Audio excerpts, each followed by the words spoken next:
Hi guys, welcome to car garage. ഇന്ന് car garage നിങ്ങളുടെ മുമ്പിൽ വന്നിരിക്കുന്നത് ഒരുപാട് കമൻസ് കേട്ടിട്ടാണ്.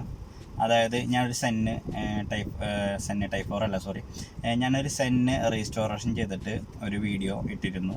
അപ്പോൾ അതിലൊരുപാട് കമൻസ് വന്നിരുന്നു. ഇന്ന വണ്ടി ഇപ്പോൾ ഹുണ്ടായി ആക്സെൻറ്റ് ചെയ്യൂ, അതേപോലെ സാൻഡ്രോ ചെയ്യൂ, ഷവർലൈറ്റിൻ്റെ പഴയ ബീറ്റ്, അങ്ങനെയുള്ള വാഹനങ്ങളൊക്കെ റീസ്റ്റോർ ചെയ്യുമെന്ന് ചോദിച്ചിട്ട് ഒരുപാട് കമൻസ് കണ്ടിരുന്നു. അതേപോലെ പഴയ വാഹനങ്ങൾ, പഴയ 800 സെന്ന് സാധനങ്ങളൊക്കെ ഉണ്ട്, അപ്പോൾ അത് റീസ്റ്റോർ ചെയ്യാൻ ചേട്ടന് പറ്റുമെന്ന് ചോദിച്ചിട്ട് ഒരുപാട് കമൻസ് വന്നിരുന്നു. അപ്പോൾ കാർ ഗാരേജ് ഇനി റീസ്റ്റോറേഷൻ വർക്കും കൂടി ചെയ്യാനായിട്ട് പ്ലാൻ ചെയ്യണം. അതായത് നിങ്ങളുടെ വാഹനം ഇപ്പോൾ 10-15 വർഷമായിട്ട് നിങ്ങൾ ഉപയോഗിക്കുന്ന ഒരു വാഹനം അത് നല്ലൊരു കണ്ടീഷനിലേക്ക് ആക്കി മാറ്റാനായിട്ട് നിങ്ങൾ ആഗ്രഹിക്കുന്നുണ്ടെങ്കിൽ കാർ ഗാരേജായിട്ട് നിങ്ങൾക്ക് ബന്ധപ്പെടാവുന്നതാണ്. ഞാൻ എൻ്റെ വാട്സാപ്പ് നമ്പർ താഴെ കൊടുത്തിരിക്കാം. ചിലപ്പോൾ കോളിങ്ങിൽ ഒരുപാട് കോളുകളാകുമ്പോൾ നമ്മൾക്ക് ചില കോളുകൾ എടുക്കാൻ പറ്റാതെ വരാം. അപ്പോൾ നിങ്ങൾ വാട്സാപ്പിൽ അതിൻ്റെ വണ്ടിയുടെ ഫോട്ടോ, അതിൻ്റെ മോഡലാണ്, 4 സൈഡിലുള്ള ഫോട്ടോ അയച്ചു തരാം. എന്നിട്ട് നമ്മൾ ഏകദേശം ഒരു പെയിൻറ്റിങ്ങിൻ്റെ കോസ്റ്റ് പറഞ്ഞു തരും. പാച്ച് വർക്കിൻ്റെ കോസ്റ്റ് നമ്മൾക്ക് കറക്റ്റായിട്ട് പറയാൻ പറ്റില്ല, അത് വണ്ടി കണ്ടാലേ നമ്മൾക്ക് പറയാൻ പറ്റുള്ളൂ. അതേപോലെ റീസ്റ്റോർ ചെയ്യുമ്പോൾ അതിൻ്റെ ബീഡിങ്ങുകളും കാര്യങ്ങളൊക്കെ റീപ്ലേസ് ചെയ്യേണ്ടതായിട്ടുണ്ട്. അപ്പോൾ അതിൻ്റെയും കോസ്റ്റ് നമ്മൾക്ക് കറക്റ്റായിട്ട് പറയാൻ പറ്റില്ല. അത് വണ്ടി വന്നതിന് ശേഷമേ അതിൻ്റെ റേറ്റും കാര്യങ്ങളും നമ്മൾക്ക് എടുക്കാനായിട്ട് സാധിക്കുകയുള്ളൂ.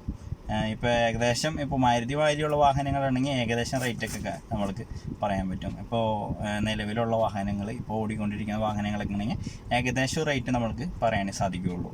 റീസ്റ്റോറേഷൻ ചെയ്യുന്ന വാഹനങ്ങൾക്ക് കറക്റ്റായിട്ട് എത്ര രൂപ ആവും എന്ന് പറയാനായിട്ട് കുറച്ച് ബുദ്ധിമുട്ടായിരിക്കും. ഇപ്പോൾ ഇന്നോവ നമ്മൾ ചെയ്യുമ്പോൾ, റീസ്റ്റോറേഷൻ ചെയ്യുമ്പോൾ ടൈപ്പ് 4ലേക്ക് കൺവേർട്ട് ചെയ്യുമ്പോൾ നമ്മൾ 93,000 എന്ന് പറഞ്ഞിട്ടുണ്ടെങ്കിൽ ഇന്നോവയ്ക്ക് ഇന്ന വർക്കുകൾ നമ്മൾക്ക് വരും എന്നൊരു അറിവുണ്ട്. ഇത്ര ബോഡിക്ക് എത്ര വീക്ക് വരും എന്നുള്ളൊരു ഇതുണ്ട്. എന്നാൽ പോലും ഞാൻ പറയാറുണ്ട്, പാച്ച് വർക്ക് കൂടുതലായിട്ടുണ്ടെങ്കിൽ അഡീഷണൽ വരും എന്ന് പറയാറുണ്ട്. അപ്പോൾ അങ്ങനെയാണ് കാര്യങ്ങൾ. അപ്പോൾ റീസ്റ്റോറേഷൻ ചെയ്യാനായിട്ട് നിങ്ങൾക്ക് വാഹനങ്ങളുണ്ടെങ്കിൽ കാർ ഗാരേജായിട്ട് ബന്ധപ്പെടാം. അതേപോലെ തന്നെ പെയിൻറ്റിങ് എല്ലാ കാറുകളെന്ന് പറഞ്ഞിട്ടുണ്ടെങ്കിൽ ക്ലാസിക്കൽ കാറുകളെല്ലാം, അതല്ലാണ്ട് ഉള്ള സാധാരണ കാറുകളെല്ലാം നമ്മളിവിടെ പെയിൻറ്റിങ് ചെയ്യാവുന്നതാണ്. സാധാരണ കാറെന്ന് വെച്ചാൽ ഏത് കാറായാലും കുഴപ്പമില്ല, അപ്പോൾ നല്ല രീതിയിൽ പെയിൻറ്റിങ് ചെയ്ത് തരുന്നതാണ്. നമ്മളുടെ മെറ്റീരിയലും സാധനങ്ങളൊക്കെ ആ ക്വാളിറ്റി തന്നെ ഉണ്ട്. ഇപ്പോഴും ചെയ്യുന്നതും മുന്നോട്ട് ചെയ്തുകൊണ്ടിരിക്കുന്നതും ആ ഒരു ക്വാളിറ്റി തന്നെയാണ്. അത് നിങ്ങൾക്ക് അതിൻ്റെ വീഡിയോസും കാര്യങ്ങളൊക്കെ കാണുമ്പോൾ നിങ്ങൾക്ക് മനസ്സിലാകും. ഓക്കെ, പിന്നെ ഞാൻ പറയാൻ വന്നത്, ഒരുപാട് ചിലവർ കമൻസ് ഇട്ടിരുന്നു, ഇന്നോവ മാത്രമാണ് ചേട്ടൻ ചെയ്യണേ എന്ന് ചോദിച്ചിട്ട് കുറേ കമൻസ് വന്നിരുന്നു. അപ്പോൾ അത് കാരണം ഞാൻ പറയുകയാണ്, ഇന്നോവ മാത്രമല്ല, നമ്മൾക്ക് ഏത് വണ്ടിയും കാർ ഗാരേജിൽ പെയിൻറ്റിങ് ചെയ്തിട്ട് കൊണ്ടുപോകുന്നതാണ്. ഏത് വണ്ടിയായാലും അതിൻ്റെ പെയിൻറ്റിങ്ങിൻ്റെ റേറ്റ് നമ്മൾക്ക് പറയാൻ പറ്റും, പക്ഷേ പാച്ച് വർക്കിൻ്റെ റേറ്റ് കറക്റ്റായിട്ട് നമ്മൾക്ക് പറയാൻ പറ്റില്ല. അത് വണ്ടി കണ്ടാലേ നമ്മൾക്ക് എന്തോരം പാച്ച് വർക്ക് ഉണ്ട് എന്നുള്ളൊരു ഇത് പറയാൻ പറ്റുള്ളൂ. ഓക്കെ, അപ്പോൾ ഇത്രയുള്ള കാര്യങ്ങൾ. വേറെ പിന്നെ റീസ്റ്റോറേഷനെ പറ്റിയിട്ട് കുറച്ച് കാര്യങ്ങൾ, നമ്മളിപ്പോൾ ഏതൊരു വണ്ടിയും റീസ്റ്റോർ ചെയ്യുമ്പോൾ നമ്മൾ കുറേ കാര്യങ്ങൾ റീപ്ലേസ് ചെയ്യേണ്ടതുണ്ട്. അതായത് ഇപ്പോൾ ഒരു വണ്ടി വന്നിരിക്കുകയാണ്, അതിൻ്റെ ഹെഡ്ലൈറ്റ് മങ്ങിയിരിക്കുന്നു, ബീഡിങ്ങുകളെല്ലാം പൊട്ടിയിരിക്കുന്നു, പിന്നെ ഫ്ലോറൊന്നും നീറ്റല്ല, ഇൻറ്റീരിയർ നീറ്റല്ല. അപ്പോൾ അതൊക്കെ അങ്ങനെയൊക്കെ വരുമ്പോൾ നമ്മൾക്ക് ഒരുപാട് വർക്ക് വേറെ ഉണ്ടാവും, അഡീഷണലായിട്ടുണ്ടാവും. അതായത് അതിൻ്റെ ബീഡിങ്ങുകൾ, വെതർ സ്ട്രിപ്പും ബീഡിങ്ങുകളെല്ലാം മാറേണ്ടതായിട്ടുണ്ട്. അതേപോലെ തന്നെ ഹെഡ്ലൈറ്റ് മങ്ങിയതാണെങ്കിൽ ഹെഡ്ലൈറ്റ് പുതിയത് വെക്കണം. ഹെഡ്ലൈറ്റ് മങ്ങിയ ഹെഡ്ലൈറ്റിൽ നിങ്ങൾ ഏതൊരു വണ്ടിയും പുതിയ പെയിൻറ്റിങ് ചെയ്തിട്ടുണ്ടെങ്കിൽ വണ്ടിക്ക് ഒരു പുതുമ തോന്നില്ല. അതേപോലെ വെതർ സ്ട്രിപ്പ് ഡാമേജ് ആണ്, നിങ്ങൾ വണ്ടി പെയിൻറ്റിങ് ചെയ്തു, വെതർ സ്ട്രിപ്പ് പഴയ തന്നെ ഇട്ടിട്ടുണ്ടെങ്കിൽ വണ്ടിക്ക് പുതുമ തോന്നില്ല. അത് വേറെ ഒന്നും ഉണ്ടല്ല, ആ ഒരു സാധനം നമ്മൾ എടുത്ത് കാണുന്ന സാധനമാണ് ഹെഡ്ലൈറ്റ്. വണ്ടിയുടെ എടുത്ത് കാണുന്ന കണ്ണ്, വണ്ടിയുടെ കണ്ണെന്ന് തന്നെ പറയാം ഹെഡ്ലൈറ്റ്. അത് നമ്മൾ എപ്പോഴും കാണുന്ന ഒരു സംഭവമാണ്. ടൈലൈറ്റ് എപ്പോഴും കാണുന്ന ഒരു സംഭവമാണ്. അപ്പോൾ അത് രണ്ടും നല്ല ഫ്രണ്ട് ഹെഡ്ലൈറ്റും ബാക്കിലെ ടൈലൈറ്റും മാറുമ്പോൾ തന്നെ വണ്ടി ആകെ ഒരു വ്യത്യാസം വരും. പിന്നെ ആ ബോഡിയും കൂടി പെയിൻറ്റിങ് വരുമ്പോൾ വണ്ടിക്ക് ഒരു പുതുമ, ഒരു പുതിയ വണ്ടി എന്നുള്ളൊരു രീതിയിൽ ആയിട്ട് മാറും. അതേപോലെ സൈഡിലെ ബീഡിങ്ങുകൾ, പുറത്തേക്ക് കാണുന്ന ബീഡിങ്ങെങ്കിലും നമ്മൾ ചേഞ്ച് ചെയ്യേണ്ടതായിട്ടുണ്ട്. ഇൻറ്റീരിയറിൽ ഫ്ലോർ മാറ്റിങ് ചെയ്യുക, പഴയ വാഹനങ്ങളാകുമ്പോൾ ഫ്ലോർ മാറ്റിങ് ചെയ്യുക. ഡാഷ്ബോർഡിൻ്റെ പെയിൻറ്റിങ് അടിക്കാൻ പറ്റാവുന്ന ഡാഷ്ബോർഡ് ആണെങ്കിൽ പെയിൻറ്റിങ് ചെയ്യുക. പെയിൻറ്റിങ് അടിക്കാൻ പറ്റാവുന്ന ഡാഷ്ബോർഡ് ആണോ എന്ന് പറയുന്നത് വേറൊന്നും ഉണ്ടല്ല, റെക്സിൻ കോട്ടിങ്ങുള്ള ഡാഷ്ബോർഡുകളുണ്ടെങ്കിൽ, റെക്സിൻ സ്റ്റിച്ചിങ് ചെയ്തിട്ടുള്ള ഡാഷ്ബോർഡുകളാണെങ്കിൽ പെയിൻറ്റിങ് ചെയ്യാൻ സാധിക്കില്ല. ഫൈബർ പാർട്സുകളാണെങ്കിൽ പ്ലാസ്റ്റിക് പ്രൈമർ വരുന്നുണ്ട്. പ്ലാസ്റ്റിക് പ്രൈമർ അടിച്ചതിന് ശേഷം നമ്മൾക്ക് പെയിൻറ്റിങ് ചെയ്യാനായിട്ട് സാധിക്കും. അപ്പോൾ അത് പെയിൻറ്റിങ് ചെയ്യാൻ പറ്റും. ലാൻസർ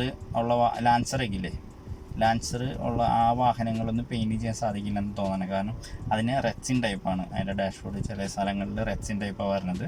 അപ്പോൾ അത് കാരണം പെയിൻറ്റിങ് ചെയ്യാൻ പറ്റില്ല.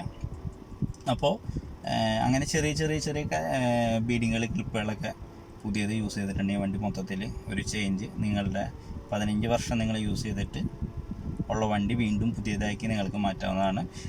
കാർ ഗാരേജിൽ എൻജിൻ റീസ്റ്റോറേഷൻ ഇല്ല. സസ്പെൻഷൻ റീസ്റ്റോറേഷൻ ചെയ്യാൻ പറ്റും. മേജറായിട്ടുള്ളത് ചെയ്യില്ല. വേറെ ഒന്നല്ല, നമ്മളിപ്പോൾ മെയിനായിട്ട് ഫോക്കസ് ചെയ്യുന്നത് കാർ ഗാരേജ് ബോഡി ഷോപ്പാണ്.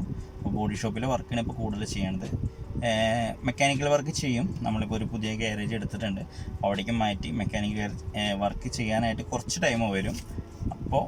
അപ്പോഴാണ് നമുക്ക് സസ്പെൻഷൻ റീസ്റ്റോറേഷൻ കൂടി ചെയ്യാനായിട്ട് സാധിക്കുകയുള്ളൂ. നോർമലായിട്ട് ഇപ്പോൾ ഷോക്ക് അബ്സോർവറിന് കംപ്ലയിൻ്റ് ഉണ്ട്, അല്ലെങ്കിൽ ബാക്കിൽ നിന്ന് സൗണ്ട് വരുന്നുണ്ട്, ഫ്രണ്ടിൽ നിന്ന് സൗണ്ട് വരുന്നുണ്ടെങ്കിൽ അതൊക്കെ നമ്മൾക്ക് ചെയ്യാവുന്നതാണ്, കുഴപ്പമില്ല. മേജറായിട്ടുള്ള കംപ്ലയിൻറ്റ്സ് നമ്മളിപ്പോൾ എടുക്കുന്നില്ല. എൻജിൻ കംപ്ലയിൻറ്റ്സ് കാര്യങ്ങളൊന്നും നമ്മളിപ്പോൾ എടുക്കുന്നില്ല. ഓക്കെ, അപ്പോൾ എൻ്റെ ഈ വീഡിയോ എല്ലാവർക്കും ഇഷ്ടപ്പെട്ടു എന്ന് വിചാരിക്കുന്നു. സബ്സ്ക്രൈബ് ചെയ്യാത്തവരുണ്ടെങ്കിൽ തീർച്ചയായും സബ്സ്ക്രൈബ് ചെയ്യുക. കാർ ഗാരേജിൻ്റെ ഒരു ചെറിയൊരു വർക്കിംഗ് പ്രോഗ്രസ് വീഡിയോ നിങ്ങൾക്കിപ്പോൾ കാണാം.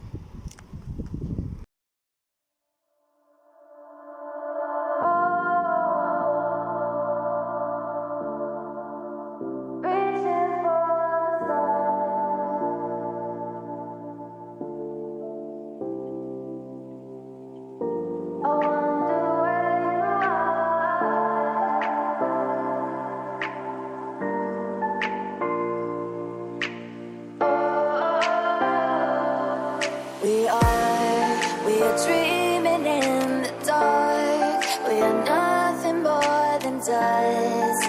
Search but you stay lost. We are reaching for the stars, but we're making this too hard. And I wonder where you are, mysterious. That's the part you always show, 'cause you're too curious. Maybe you should take it slow, mysterious. That's the part you always show, 'cause you're too curious. Maybe you should take it slow.